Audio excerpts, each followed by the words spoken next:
Hi guys. So just really quickly, I wanted to make a video to address something that I saw today that has just really affected me and hit me pretty hard.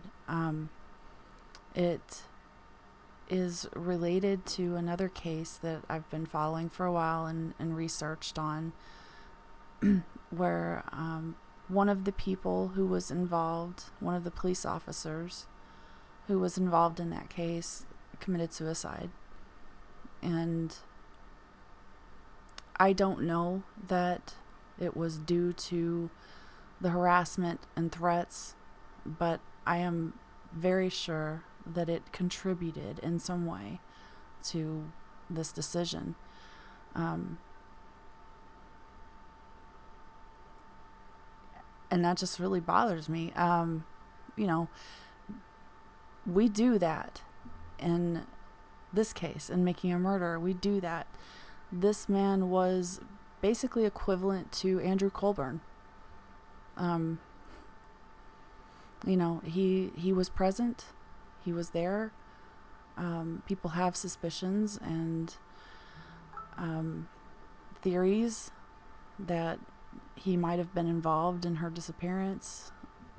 But just like with Colburn, it is so similar. But from my own research, I found that I don't believe he could have possibly been. I'm 99.9% sure that he physically did not have time to do what he was accused of doing. But it doesn't prove anything. Of course, this is still an unsolved case, so anything is possible. So I can't go to 100%.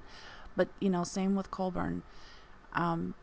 We don't know for a fact. We don't know 100% for sure that he was involved. So, we do things like this to Colburn, to Kratz, and I know that Kratz brought most of this on himself. And, please do not hate me.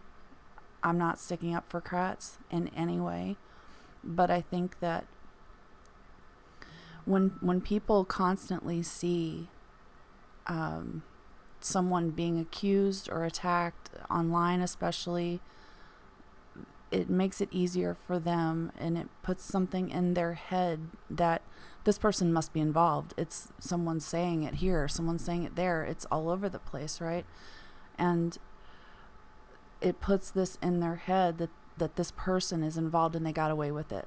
They've gotten away with it for 14, 15 years, however long, and that causes them to take it a step further from saying, hey, I have this suspicion, I have these questions, I don't believe this story. They take it a step further and go into harassment and bullying and threatening them and their family. And that is a line. I don't care who you are. If you are 100% sure that someone is involved, the families, and especially the children of these people, should not ever be harassed or threatened. And it happens. And like I said, in this case, we see Colburn talking about, I'm just going to quote something from an article where he said he strongly denied any wrongdoing, said that his wife has always strived to lead a quiet and private life, but are no longer able to since Making a Murder aired. And, that is in part due to the people seeing, hey, he must know something, and calling him, sending him emails, sending him letters, probably coming by his home, harassing him, his family, his children, especially. He says that it destroyed that for both us and for our family. He says, I live in a state of constant vigilance, very similar to combat or constantly being on duty as a law enforcement officer. Could you imagine being in your home and being scared that someone was going to take those threats even one step further and actually act on them?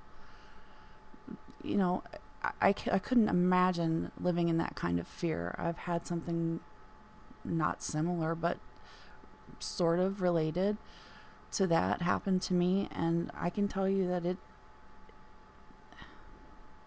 It can really mess with you mentally to feel that way, to feel like someone is coming for you at any moment, and you'll not see it coming, and it's terrifying to be afraid that someone is going to take it out on your children because they're upset with you, they're pissed at you, they think that you've done something. I just really, my point of this is to ask people to be more mindful of the things that they say and the things that they put out there, so that we don't fuel these other few people who take it too far and turn it into actual threats and harassment. Even Kratz said something that bothered me.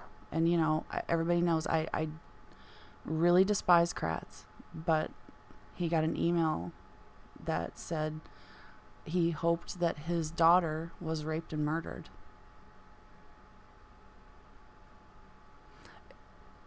That's not a threat, but it's an awful, awful thing to say to someone, dragging his daughter into it to hurt him, Sure, attack him and what he did, but we don't need to go that far. And we really need to be more responsible and, take responsibility for what we do to contribute to people that will go that far, because those people are scary, and they're not a joke. A lot of them just talk, but some of them actually do act on this stuff, and you never know when. And now someone has committed suicide. This is not the first time this has happened, and I know it won't be the last. But please, let's try to be better. I would hate to see something happen, especially to someone who is actually innocent, like this, like a suicide, or for them to be harmed in any way, or their family, because someone took something too far, or because they just mentally cannot handle it anymore. Careers are destroyed, their lives are destroyed, they're in constant fear. People don't think about what they say and how it affects people once they type those words. They forget about it and go on with their life. But that person that gets that threat or that email or whatever, it's there. Colburn said he's collected 28 CDs worth of recorded telephone threats alone, threatening him, his wife, and his children. 28 CDs worth just of phone calls. Can you imagine the emails and the letters and, coming by his work or coming by his home? It's too much. I know that I'm not going to convince those that would take things that far to change their behavior, but I would hope that those of us that are like me and like you watching would be a little bit more careful. And I know I'm guilty of it too, and I need to be more mindful of what I say and how I say it. But I would like to clear up one thing. As far as Ryan goes, the only reason that I'm willing to publicly say, I'll say all kinds of things privately to, someone in a private conversation, but publicly, where other people can read it or hear it, I don't like to point fingers at people, and everybody knows that. That's why I don't share theories and stuff like that, because I have to say this is a theory about 5,000 times to make very clear I'm not accusing anybody. And,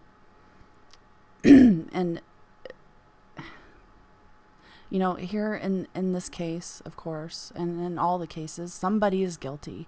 Somebody is guilty. The other case, it's unsolved. Nobody knows for sure.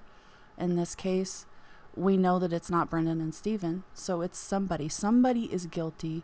Who it is, we don't know for sure yet. We all have our suspicions and our theories, and that's great. But if you think about how many theories there are out there, how many suspects, how many people have been accused, they all can't be guilty. So all but one of those people, maybe, could be someone we've never talked about, but all of those people are innocent and their lives are being affected, and it's just not okay. It's terrible to even think about that. And I wish that people would think about that a little bit more, including me. I need to, keep that in mind too. So anyway, that's all I wanted to say. Just, please be cool. And I hope that everybody likes the new mic. I really hope it resolves the problems that we've had with people being able to hear me, and yeah, we'll see. Somebody, let me know in the comments below if that resolved the issue for you. I really would like to hear from you on that. And also, one more thing while I'm here. If anyone has any suggestions or ideas for something that they'd like to discuss or hear me do a video on, please let me know. Always open to suggestions, and I'll do what I can. Like I said, my biggest problem is that I will have an idea. I have lots of ideas, but it's not really enough to make a video on. Like, there's just not enough there to add into it. It's a lot of it is just, hey, this is an interesting thought, or this is an interesting piece of evidence, or this is an interesting thing that someone said, but it's not enough to do a video on. So, tons of things like that. But if you have something that could, actually be researched and something done on it, let me know. I'll definitely be glad to look into it. All right. And, thanks for watching.